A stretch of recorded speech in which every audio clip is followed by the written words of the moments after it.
आइए प्यारे बच्चों, हरविंद एजुकेशन में आप सभी का स्वागत है। मैं आपको महादेवी वर्मा का जीवन परिचय कराने जा रहा हूँ हाई स्कूल पर 12th के लिए। बहुत ही इम्पोर्टेंट है, ये आपको हर साल पूछ लिया जाता है, तो आपको ये बारीकी से समझना है।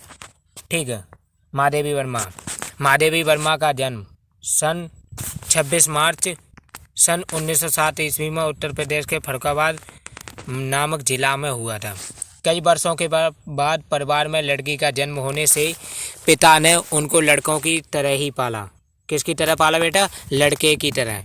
उनसे विशेष स्नेह रहने के कारण उस समय में भी उनकी शिक्षा की पहल घर से ही की गई। कहाँ से की गई? घर से ही, क्योंकि उनका घर पढ़ा लिखा था। तब किसी ने नहीं सोचा होगा कि यह नन्ही लड़की एक दिन पूरे विश्व में एक महान कवयित्री, लेखिका और प्रकृति प्रेमी के रूप में अपनी पहचान बनाएगी। उनके पिता का नाम श्रीमान गोविंद प्रसाद वर्मा और माताजी का नाम श्रीमती हेमरानी था। महादेवी जी को अगर कहें कि काव्य और लेखन की शिक्षा घर से ही मिली हो, ये कहीं भी गलत नहीं होगा।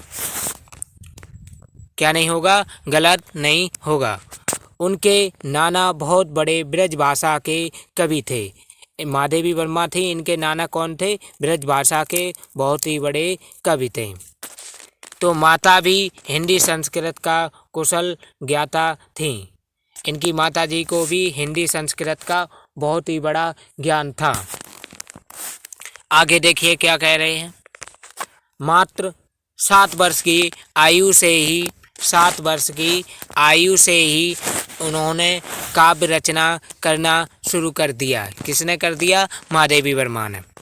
छोटी छोटी काव्य रचनाओं में उन्होंने अपने अंदर के भावों को पूरी तरह उतारा। किंतु उस समय बाल विवाह प्रथा के अंतर्गत उनका भी विवाह मात्र 9 वर्ष में डॉक्टर स्वरूप नारायण वर्मा के साथ कर दिया गया। किसके साथ कर दिया गया था बेटा? डॉक्टर स्वरूप नारायण वर्मा के साथ। यहाँ भी मगर उनका शिक्षा के प्रति लगाव कम नहीं हुआ। उनकी शादी हो गई तब भी उन्होंने शिक्षा के प्रति अपना मन लगाव रखा। उन्होंने अपनी आगे की पढ़ाई प्रथम स्थान में पास की। उसके बाद क्या हुआ? बीए तक पढ़ने के बाद उन्होंने अपने सारे कौशल का उपयोग काव्य रचना में लगा दिया। यही से उनकी हिंदी साहित्य में शुरुआत हो गई। अब देखिए आगे क्या कह रहा है। कॉलेज में ही उनकी मुलाकात सुमित्रानंदन पंत से हुई। उनके घुंघराले बड़े बालों को देखकर महादेवी ने उनको लड़की समझ लिया था। किसने समझ लिया था? महादेवी वर्मा ने सुमित्रानंदन पंत को समझ लिया था। महादेवी जी गंभीर प्रकृति की महिला थीं, लेकिन उनसे मिलने वालों की संख्या बहुत बड़ी थी। सूर्यकांत त्रिपाठी निराला से उनका भाई बहन का रिश्ता था। जो सूर्यकांत त्रिपाठी निराला जी हैं, इनका महादेवी जी का क्या था? भाई और बहन का रिश्ता था। वह सुमित्रा नंदन पंत को भी राखी बांधती थी। किसके बांधती थी? सुमित्रा नंदन पंत के भी राखी बांधती थी। और सुमित्रा नंदन पंत उन्हें राखी बांधते इस प्रकार स्त्री पुरुष की बराबरी की एक नई प्रथा उन्होंने शुरू की थी। क्या की थी? शुरू की थी एक नई प्रथा।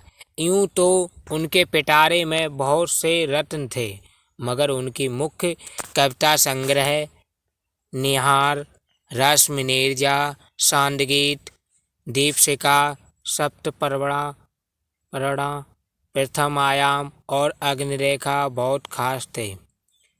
इनमें उनकी प्रमुख रचनाएं थीं। इनकी मृत्यु सन 1987 ईस्वी में निधन हो गया इनका। 80 साल की उम्र में ये खत्म हो गई। जय हिंद, जय भारत।